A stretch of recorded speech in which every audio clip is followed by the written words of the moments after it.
Oh, honey, sit right down here with me on this old porch swing, the one that's creaked under more stories than I can count through all these 80-some years of mine. It's just you and me now, ain't no rush, no fuss. And I've been carrying this weight in my heart so long, it feels like the good Lord himself tucked it there to see if I'd shatter like fine china or hold steady like the oaks out back. You know, back when I was just a slip of a girl named Eleanor, living in that speck of a town called Milford, Ohio, life seemed as straightforward as a dirt road after rain. But let me tell you something that still catches in my throat every single time. My first real heartbreak hit before I even understood what breaking meant, and it came like a storm you never saw brewing. It was the summer of 1942. The world was tearing itself apart over there across the big blue ocean. And here at home, we were all pitching and planting victory gardens and hoarding our scrap metal like it was gold from the hills.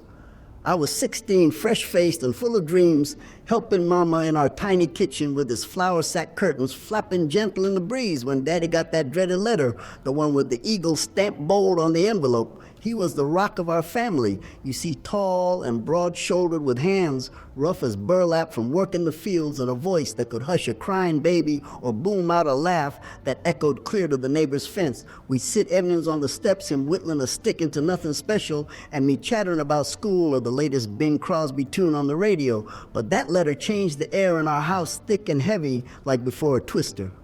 He read it quiet over supper, his fork hovering midway to his mouth. Then he folded it neat and set it aside, saying, Ellie, we'll get through this just like always. But I saw the worry lines deepen on his forehead, the ones Mama always smoothed away with her thumb. The next morning, he packed his kit bag with that old wool blanket and his lucky pocket watch, the one Grandpa gave him, and kissed me on the forehead, leaving a scratchy whisker burn that I can still feel. You hold the fort now, sugar, he said, his eyes misty but smiling, and tell Tommy to behave. Then he was gone, hitching a ride to the train station, leaving Mama and me and little brother Tommy, who was only 8, staring at the empty chair like it swallowed him whole. We waved from the porch till the dust settled, and that was the last glimpse I had of my daddy whole and strong. Oh, the waiting that followed it clawed at us day after endless day. We tuned the radio every night, hoping for good news from the front lines, voices crackling through the static, talking about battles in places like Guadalcanal or North Africa, words that sounded foreign and fierce.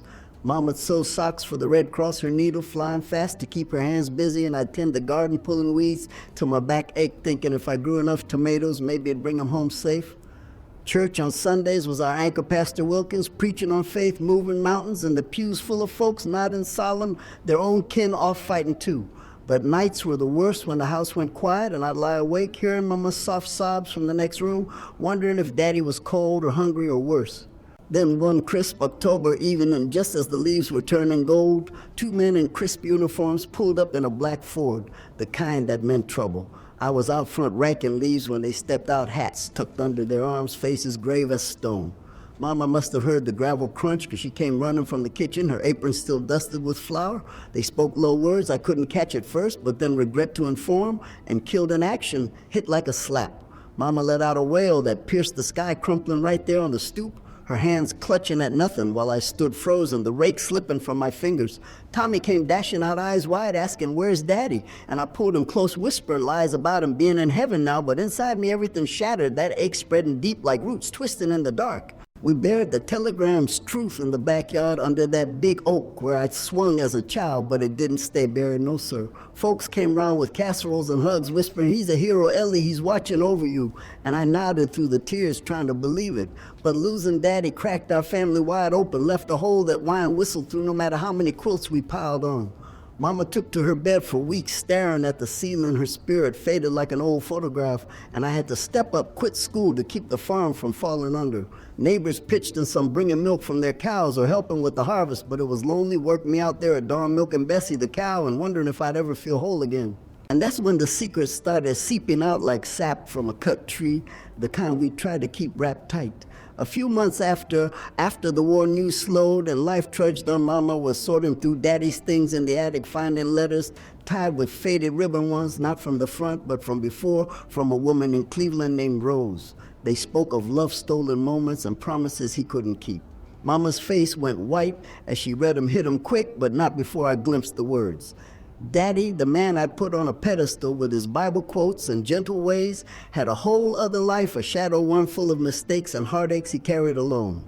It tore at me fiercer than the first loss, knowing the father I mourned wasn't all shine, some tarnish lurked beneath. I cried buckets that night out by the barn, asking the stars why folks had to hide such pains, but morning came and I wiped my face, determined to carry on for Mama, for Tommy, for the pieces we had left. You might think that's where the hurt peaked, but oh no, it was just the open act building slow like thunder rolling in from the west. Through those war years, we scraped by ration stamps and all, saving fat for the war effort and praying for peace.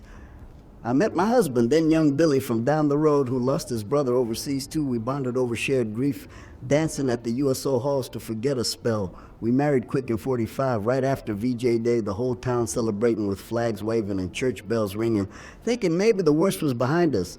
But life don't hand out happy endings easy, does it? Our first boy came along sweet as pie, named him after Daddy, but hold on to that thought, because the storms weren't done brewing, not by a long shot. Now let's ease on back a spell to when things were still mostly golden in my world before the shadows started lengthening too soon. I was born Eleanor May on a warm April morning in 1926, right in the heart of Milford, Ohio, that tiny dot on the map where the fields stretch wide as your eye can see, and folks know each other by name, if not by blood. Our home was a sturdy white clapboard house with gingerbread trim that Mama fussed over painting fresh every spring, the kind of place that smelled like fresh bread and sun-dried laundry year-round. Papa, who I called Daddy, even after I grew tall, was the backbone of it all, a farmer through and through with a sun-weathered face and eyes that twinkled like the stars he pointed out to me on clear nights. Mama was his quiet match, soft-spoken with hair pinned in a neat bun and hands that could whip up a quilt or soothe a fevered brow without a word. Life back then moved to the rhythm of the seasons, you know, the simple, dependable kind that didn't ask for much, but gave plenty in return. Summers were for barefoot in the creek, catching crawdads with a mason jar and laughing till my sides hurt when one pinched my toe. We'd load up the old Ford truck for picnics down by Willow Bend where the river ran lazy and cool, the whole family spreading out on checkered blankets with fried chicken and potato salad that Mama packed just so. Daddy'd tell tall tales of his boyhood, chasing wild horses or wrestling bears, the kind that had little Tommy, my brother 2 years, my junior, wide-eyed and giggling till he toppled over in the grass. Tommy was a scamp always underfoot with his freckles and cowlick that no comb could tame. We'd race through the cornfields pretending we were outlaws dodging the law, hollering whoops that scared the birds from the sky.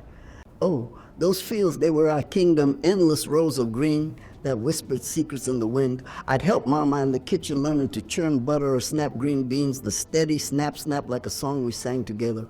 One for the pot, one for the pig, she'd say, her voice warm as the stove, and I'd giggle 'cause the pig never got much. Evenings after chores, we'd gather on the porch, Daddy with his pipe puffing sweet tobacco smoke, Mama shelling peas, and me reading aloud from the Sears catalog, dreaming of the day I'd order a new dress on my own.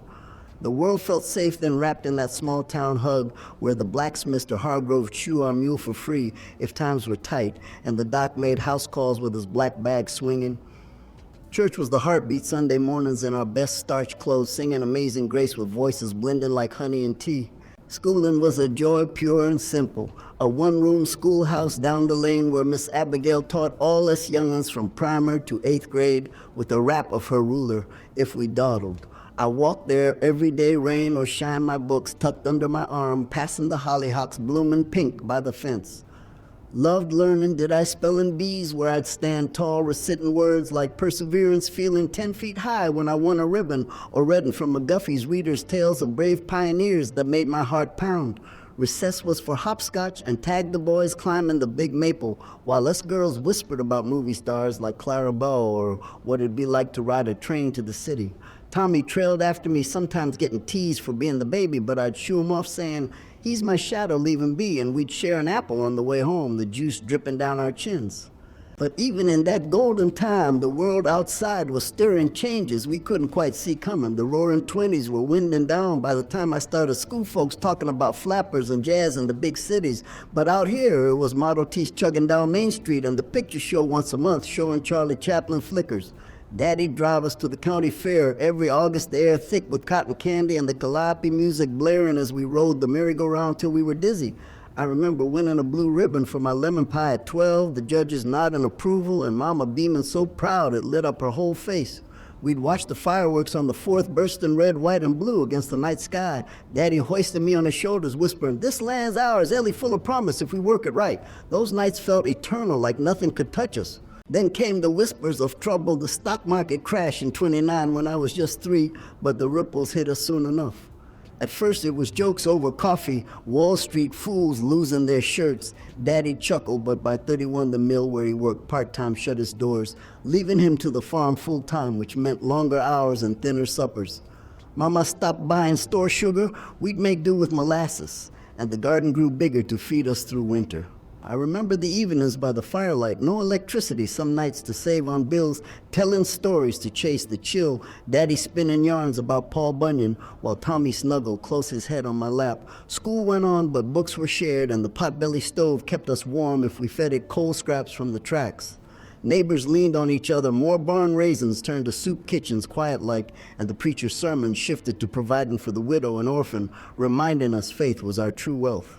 Still, we found joy in the cracked sunshine after rain. You might say Christmas was sparse, but magic all the same. A pine tree Daddy cut from the woods, trimmed with paper chains and popcorn strings. I'd hang my stocking by the mantel, hoping for an orange or a new hair ribbon, and sure enough, Santa never forgot even in hard times. One winter, Mama taught me to knit scarves from unraveled sweaters, the needles clicking like a lullaby, and we'd trade them for eggs at the market. Tommy and I built snow forts out back, pelting each other with snowballs, till our mittens soaked through laughing so hard tears froze on our lashes. Life pinched, but it knit us tighter, taught me early that family was the real fortune, not the silver in your pocket. By the time I hit my teens around 38, the depression had worn its teeth down, but left marks that lingered like old scars. Daddy found steady work again hauling grain, but his back ached more and Mama's smile came slower. I dreamed bigger then of leaving Milford, maybe teaching in a real schoolhouse or seeing the ocean folks talked about in magazines. Helped at the library after class dusting shelves and losing myself in books like Anne of Green Gables, imagining adventures beyond the horizon. Boys started noticing me too shy glances at the soda fountain where I'd sip a cherry phosphate with girlfriends gossiping about dances. But home was my anchor, those early years rooting me deep with lessons in kindness and grit that I'd carry like a lantern through the dark times ahead. Oh, but look at me rambling on about the good parts when the first real clouds were gathering. Even then, the radio started buzzing with talk of war in Europe, Hitler, and such names that sounded like villains from a dime novel. Daddy listened solemn, shaking his head, saying, "Pray it stays over there. Ellie, we got enough troubles at home." Little did we know how close it loomed, how it had snatched the warmth right from our grasp. Tommy was growing lanky, now 10 years old, full of questions about flying planes or joining the Boy Scouts, and I'd tease him gentle, "You're staying my little shadow forever." Mama'd watch us from the kitchen window, her eyes soft with love, the kind that holds a family together, come what may. Those days built the girl I became, strong in the bending, not the breaking, with a heart full of small-town faith and family ties that no storm could fully unravel. We'd gather for supper, Mama's chicken and dumplings steaming on the table, Grace said over folded hands and laughter filling the air. But underneath it all, a quiet worry simmered like stew on the back burner waiting to boil over. The world was changing faster than a summer squall, and our simple life in Milford was about to face winds that'd test every root we'd put down. Speaking of those winds testing our roots, they blew in fierce right after the war ended, leaving us all a bit unsteady on our feet like saplings in a gale. I'd married Billy in that quick ceremony in '45, the church overflowing with joy and relief as the world celebrated victory. But our happiness was fragile as eggshell, you know, the kind that cracks under too much pressure. We settled into a little shotgun house on the edge of Milford, him taking a job at the auto plant building cars for the boom times, and me setting up housekeeping with dreams of filling it with young'uns. Our first came along soon after a boy we named Henry after Daddy strong and squalling from the start with Billy's blue eyes and my curly hair. Life felt like it was turning a corner, brighter days ahead with rationing lifted and supermarkets full of canned goods we hadn't seen in years. We'd push Henry in the old pram down Main Street, waving at neighbors who called out, "Fine family you've got there, Ellie." And I blushed thinking, yes, this is what holding on gets you. But the peace didn't last. Oh, no, the world had more tricks up its sleeve, and our little nest started feeling the pinch sooner than we figured. By the early 50s, Billy's shifts at the plant got spotty rumors of layoffs whispering through the lunchroom as the Korean War pulled men away again. He came home one evening, his lunch pail empty, his face drawn, saying, "They cut me back, Ellie, just for a spell." But that spell stretched into months. I took in sewing, mending curtains and hems for the ladies in town, my needle flying late into the night while Henry toddled underfoot asking for Papa stories. We made do stretching beans and cornbread into meals, praying the checks would come steady, but the worry gnawed at us like termites in the sills. Church suppers helped folks sharing pots of chili and quiet encouragements, but pride kept me from asking for more than a smile. Then the real storm hit in '53 when word came that Billy's cousin Joey was drafted for Korea, living his wife with 3 little ones. We took him in our house, bursting at the seams with beds on the floor and laundry peeling high, but it was the right thing, the only thing. Nights were long, me rocking babies while Billy stared at the ceiling, fretting over the newsreels showing hills and foxholes far away. Letters trickled in from Joey full of bravado, but we read between the lines of fear hiding in hasty pen strokes. One telegram arrived like a thief in the night killed in action, and the house went still as a grave. Billy broke down in the barn, hammering away at nothing, tears streaming while I held the children close, whispering it'll be all right, though my heart screamed lies. That loss rippled through us, losing a piece of family like losing a limb, the pain sharp and throbbing. Through it all, our own family grew. Henry turned 5 full of mischief, climbing fences and chasing the neighbor's dog. Then came Sarah, our girl born in '55 with a tuft of red hair and a cry that could wake the dead. She was our sunshine, bringing giggles to the table, but the struggles mounted as the '60s dawned. Billy found steadier work driving truck routes, cross-country hauling freight from Ohio to the coasts, leaving me alone for weeks at a time with the kids and the bills peeling like autumn leaves. I'd write him letters every night, seal them with a kiss, telling of Henry's first bike ride or Sarah's school play, but underneath, I poured out the loneliness. The way the house echoed empty without his footfalls. Money was tight, gas prices climbing with the Cold War tensions, and I'd count pennies at the grocer hoping the meat would stretch till payday. It was during those years the secrets started burrowing deeper, the kind that fester quiet till they burst. Billy came home one fall, even in '62, his eyes dodging mine, smelling of cheap whiskey and regret. He'd been running with a gal in Pittsburgh, or so the whispers reached me through a mutual friend who'd seen him dancing at a roadhouse. I confronted him soft in the kitchen away from the kids, his voice crumbling as he confessed. It was nothing, Ellie, just lonely nights on the road, but the words hung heavy, twisting my gut like a wrung-out rag. We'd vowed forever in that church, but trust cracked like dry earth under drought. I forgave him for the children's sake. We patched it with talks till dawn and him swearing on the Bible, but the scar stayed a quiet ache, reminding me love's not always clean and simple. The '60s brought bigger waves crashing in as Henry grew into a teen lanky and questioning with hair falling over his eyes like the Beatles on Ed Sullivan. He talked big about changing the world, protesting the war in Vietnam that was heating up on the TV news every night, images of jungles and marches that scared me deep. Billy and I argued over it, him saying, boys got fired, let him burn, and me fretting, he'll end up in uniform like the rest. But Henry enlisted anyway in '67, full of patriotic fire after watching too many John Wayne flicks, thinking it'd be glory, not graves. We drove him to the bus station, hugs tight, and promises to ride his duffel bag slung over his shoulder, grin wide as the Ohio River. Letters came at first full of training tales and buddies' jokes, but then they slowed the postmarks from places like Da Nang. The waiting was torture worse than the war years, because now it was my boy out there, the one I'd nursed through fevers and cheered at ball games. Sarah was 10, then helping me in the garden, pulling weeds, silent, like she felt the storm brewing.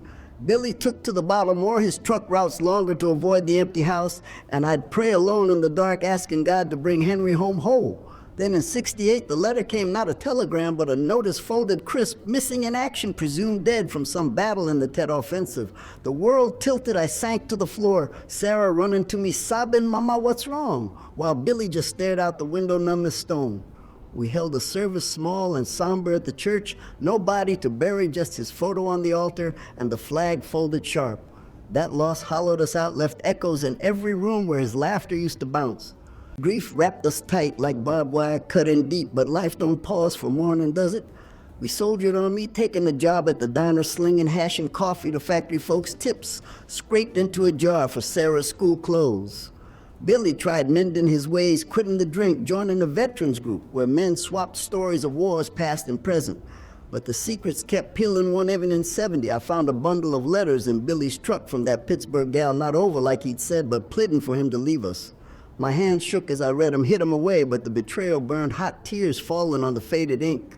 We fought fierce that night, voices raised till the neighbors might have heard him packing a bag, threatening to go for real.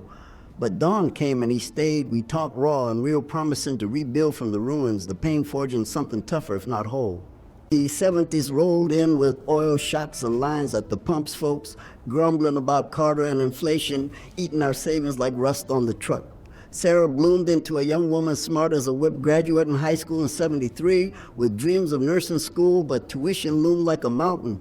I worked doubles at the diner, feet aching, smile plastered on for the regulars who ordered the same pie every shift, while Billy fixed cars on the side, grease under his nails. We lost the house in '75 foreclosing after a bad winter wiped out the savings, forced to rent a trailer on the edge of town smaller than our old shed. Movers came hauling our life away in boxes, and I cried quiet packing Henry's old baseball glove, the leather cracked from disuse. New neighbors were kind, but it felt like starting over at 50, scratching out a living in a tin box that shook in the wind. Yet through the hurt glimmers shone like fireflies in dusk, Sarah got a scholarship, praise the Lord, started classes at the community college, her eyes bright with purpose, and I'd been listening to her talk anatomy over supper. Billy and I found a rhythm again, walks after his shifts, holding hands like newlyweds, talking about the old days to remember the good. But the recession of the early '80s hit like a hammer, the plant shutting doors for good, leaving Billy unemployed at 60 searching want ads that yielded nothing. We stood in lines for food stamps, heads low, the shame bitter as quinine, and I'd whisper to him, we made it through worse, this is just another bin. Bills mounted electricity flickering off some nights, and Sarah dropping classes to wait tables with me.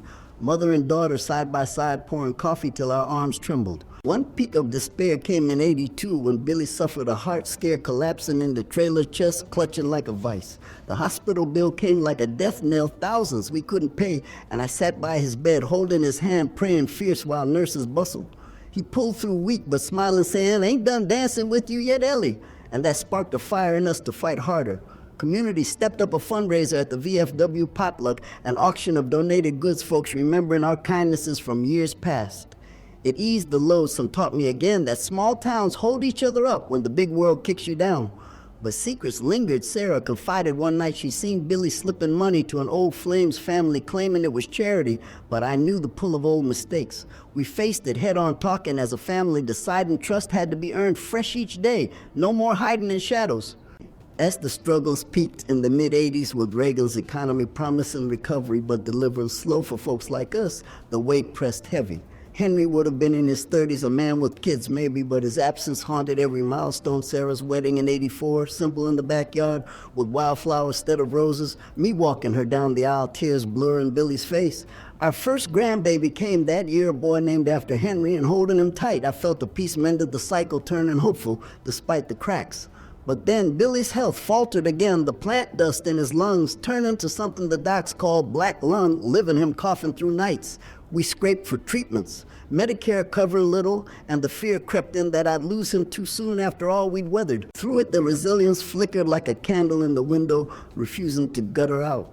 I'd tell stories to the grandkids of the wars and hard times, weaving in lessons of holding family close no matter the storm. Sarah thrived in her nursing job, helping others through their pains, a quiet revenge on our own. And Billy, he fought back, joining a support group, sharing his burdens, lightening the load for all. But the biggest secret surfaced in '86, a letter from Vietnam Veterans Affairs saying Henry's remains were found accounted for after all those years. We traveled to D.C. for the ceremony, the wall gleaming under sun, receiving his dog tags, the closure bittersweet like honey on ashes. It broke us open again, tears flowing free, but healed something deep, allowing us to breathe easier. But even in that thick fog of '86, when Henry's dog tags lay heavy in my palm like stones from a riverbed, something shifted inside us, a quiet turning point where the bending trees finally straightened some. We'd weathered so many gales, the Korean chill, the Vietnam ghost, the recession's bite, and now with closure on Henry, even if it came wrapped in sorrow, we chose to lean into the light poking through the clouds. Sarah, her husband Tom, and little Henry Jr. moved back to Milford that fall to help with Billy's coffin. Fits the trailer too small for all but big enough for love to spill over. Morning started gentle, me in the kitchen, frying eggs while Sarah set the table, Tom fixing the leaky roof, and Billy rocking the baby with stories from his trucker days. It wasn't easy, the air thick with medicines and memories, but we built a rhythm like a slow waltz, stepping together towards steady ground. The community rallying around us again proved the glue that small towns are made of. The VFW Hall hosted another supper this time, not just for Bill's, but for Billy's treatments. Folks donating quilts and canned goods with notes tucked inside saying, We remember, Ellie, you carried us through our hard times. I cried, red in those soft tears of thanks, not sorrow. And Billy squeezed my hand under the table, his grip firm for the first time in months.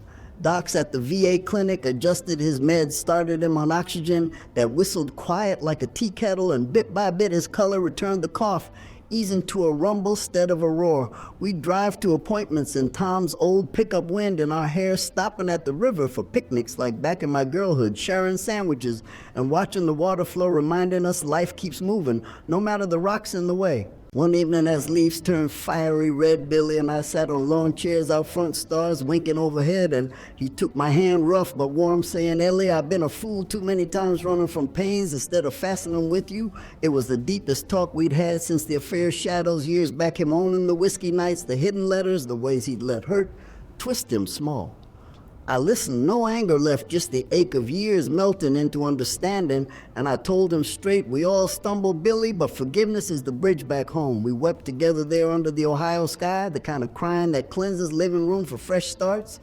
From that night, we recommitted no more secrets, just open books, sharing the pages daily, even the torn ones. It mended us, not perfect, but whole enough to stand tall. Sarah's nursing took a turn too. She got promoted at the hospital in town, led in a team helping veterans like Billy with their battles unseen. Watching her in her crisp uniform, stethoscope round her neck, I'd swell with pride thinking of the girl who'd pulled weeds beside me. Now healing hurts bigger than ours. She met us for coffee after shifts, talking about patient stories, the ones that echoed our own, and it had sparked laughs or quiet nods binding us closer. Little Henry Jr. called me Nana, full of toddling hugs and questions that lit up the days. Nana, why is the sky blue? And I'd spin tales of Daddy's war days, tying in how blue it was over Normandy, too. Family dinners grew our table groaning with pot roast and stories flowing like the river, no silences left unfilled. By spring of '87, Billy was strong enough for short walks, him leaning on his cane, but smiling genuine as we strolled the old farm paths where I'd played as a girl. We planted a garden together, knees in the dirt, hands in the soil, him teaching me tricks he'd learned from his pa, like spacing the tomatoes just right to catch the sun. Here's resilience, Ellie. He'd say, wiping sweat from his brow, growing through the weeds, and it was the earth giving back what the storms took, small green shoots pushing up stubborn and true. Neighbors stopped by with starts from their yards, lilacs and roses that bloomed fierce that summer, filling the air with sweetness, a reminder that beauty roots deep after drought. The biggest breakthrough came at Henry's memorial proper. We organized a gathering at the church, not mourning but celebrating his life, the fire he'd carried into the world. Sarah strung lights in the yard. Folks came from miles round, sharing photos and yarns of Henry the boy who fixed bikes for the neighborhood or dreamed big about changing things. Billy spoke first voice steady. He taught me courage even in loss, and I followed, telling how his letters from Nam still warm my heart, the words of love amid the fear. Tears fell, but mixed with laughter, remembrances turning pain to legacy, the kind that inspires the next generation. Little Henry Jr. placed a flag at the makeshift altar, his small hand steady, and in that moment I felt our family circle complete the whole from long ago, filled with new light. Tom started a small repair shop in town, fixing tractors and cars, the work steady and honest, pulling us all into a web of purpose. Mornings I'd help with bookkeeping, my schoolgirl math coming in handy, while Sarah juggled shifts and childcare, the days full but joyful. Billy tinkered 2 hammering shells for the trailer, his cough a distant echo now, and we'd end evenings with cards at the table, rummy or hearts laughter ringing out like bells. Secrets that once hid in corners were aired like laundry on the line, no shame left, just lessons learned, the affair's ghost laid to rest with honest talks that strengthened the weave. We even took a trip, short one, to the coast, driving the old road, seeing the ocean for the first time, Billy's eyes wide as a boy's waves crashing like applause for our endurance. Hope bloomed full in those resolution days, the '80s winding down with promises of better tomorrows. Sarah announced another baby, a girl this time, and we planned the nursery together, painting walls, soft yellow dreams, spinning a family growing, not shrinking. Billy's health held Doc, saying the treatment stuck. And he took up whittling again, carving little horses for the grandkids, his hands steady with peace. I wrote letters too, not just to kin, but to a veterans newsletter, sharing our story, anonymous, like hoping to light a path for others navigating their storms. It was like the sun after endless rain, everything greener, sharper, alive, with the knowledge that resilience ain't just surviving, it's thriving from the scars. Through it all, the USA spirit that Daddy spoke of on his shoulders at the fireworks is shown in our rebuilding, the way communities knit back together after wars and woes, the American dream not flashy but earned through sweat and tears. We faced the 80s recession's tail end with heads high jobs coming steady and hearts mended, the struggles fading to stories round the fire. Family ties pulled us through the darkest valleys up to these sunlit ridges where forgiveness flowed free and new beginnings took root strong. Looking back from this porch swing where we've sat through my rambling tale, honey, it's like thumbing through an old photo album, the pages yellowed and curled, but each picture holding a world of meaning that time polishes smooth. Here I am, 89, come April, the lines on my face like maps of all the roads I've walked, the smooth stretches and the rocky paths alike, and what stands out clearest is how life's storms, though fierce as they come, teach us the quiet strength to rise again. We've traced the heartbreaks from Daddy's telegram in that war-torn 42 to the hollow ache of Henry's loss in Vietnam, then the secrets that twisted like vines round our family tree, Billy's wandering heart, the recession that stripped us bare, and yet here we sit, not just surviving, but savoring the sunsets that follow the rain. It's the American way, ain't it? That stubborn hope woven into the fabric of this land from the pioneers pushing west to the folks today, holding on through their own trials, a thread of resilience passed down like mama's quilt warm and worn, but keeping the chill at bay. Think on the early days now, those golden threads in Milford with the creek runs and fairground laughs, they weren't just happy times. No, they were the roots that kept us anchored when the floods came.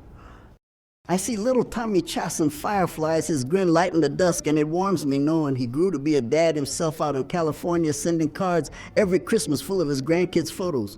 Those simple joys taught me young that joy ain't in the having, it's in the sharing, the way we pass the potato salad at picnics or read aloud by lamplight during the Depression dark. Even then, with empty shelves and long faces, we found light in each other, the church choir lifting voices high or neighbors swapping stories over fence lines. It's that spirit that carried me through the hook of losing Daddy, the way his letters from that other life cracked my pedestal, but taught me folks are human, flawed, and full of love all the same. No one's all hero or villain, just trying to navigate the mud and come out cleaner on the other side. The struggles, those long shadowed years, they loom large in the album, but look closer and you'll see the silver edges, the ways we bent without breaking. Billy's affair, it stung like salt in a wound, fresh and raw, leaving me questioning the vows we'd whispered in that little church, but forgiveness bloomed from it slow as spring crocuses pushing through snow. We talked it out, nights on end, no walls between us, and it forged a bond tougher than new steel, one that held when the plant closed and the trailer shook in winter winds. Henry's gone too soon, that boy with the fire in his eyes, fighting in jungles I couldn't fathom, but his memory sparked something in Sarah, her nursing hands healing others the way he dreamed of fixing the world. And the recession, oh, it pinched fierce lines at the food bank and lights flickering off, but it knit us closer, community pots boiling over with shared stews and auctions, raising funds like a barn raising of old, secrets surfaced like bubbles in a pot, some bitter, some just human, but air in them freed us, letting the steam escape so the lid didn't blow. Now in the resolution pages, the colors brighten, don't they? That 86 moment with Henry's dog tags, it closed the chapter with a sigh, not a scream, allowing us to turn the page to new stories. Billy's health steady. Now him whittling those horses for the great-grandkids, their tiny fingers gripping tight. It's like seeing the circle widen, love multiplying despite the losses. Sarah's family filling the house with laughter, her girl now a teen with red curls like her grandma dreams of college and changing things just like Henry would have wanted. We took that coast trip, remember the waves crashing wild, Billy's laugh booming over the roar, feeling small but mighty under that big sky. It's the USA themes that tied all the world words home front, where victory gardens fed more than bodies. They fed souls, the Vietnam shadows that birthed a generation of questioners stronger for the asking, the recession battles that proved the dreams in the rebuilding, not the riches. From Normandy beaches to Ohio fields to Wall Street crashes, this country's story is ours, full of heartbreak, but headed hopeful because we rise together, elbows linked and eyes forward. Reflecting deeper on the secrets, they weren't chains after all, just lessons in grace, the way Billy's Pittsburgh shadows taught us trust earns itself daily, no shortcuts. I found my own hid truths too, like the letter I wrote to Rose, Daddy's old flame after Mama passed, seeking not blame but understanding, and her reply soft, with regret closed, that loop gentle as a hug. Tommy confessed, Once he'd kept Daddy's lucky watch, hidden thinking it brought bad luck, but giving it back to me sparked tears of release. No families without 'em, those whispered corners, but shining light on 'em turns 'em to wisdom, the kind that guides the young ones through their storms. Resilience ain't born in ease, it's hammered out in the forge of trials, the Korean drafts, the Tet battles, the foreclosure notices each one shaping us finer, more flexible, ready for the next gust. Hectics, those emotional swells every turn in the tale, they weren't just for drama. No, they were the breaths, the moments where despair cracked open to let hope peek through. That telegram's arrival, the affair's confession, Henry's MIA. Noticed the house slipping away, each hit like thunder. But after came the rain washing clean the ground fertile for growth. In resolution, the forgiveness talk with Billy under the stars. The memorial laughter ringing the garden shoots pushing up. They were the rainbows arcing bright, promising the sun's return. Life's like that, ain't it? A series of rises and falls, but the arc bends toward light if we keep walking. For me now, with grandkids climbing my knees and great-grandbabies on the way, it's clear the heartbreaks hooked us deep, but the resilience pulled us through stronger, woven with threads of family faith and that unyielding American grit. Tie it to the bigger picture, this land of ours, from the greatest generation saving the world to the boomers protesting for peace to these folks navigating screens and uncertainties. It's all one story of holding on.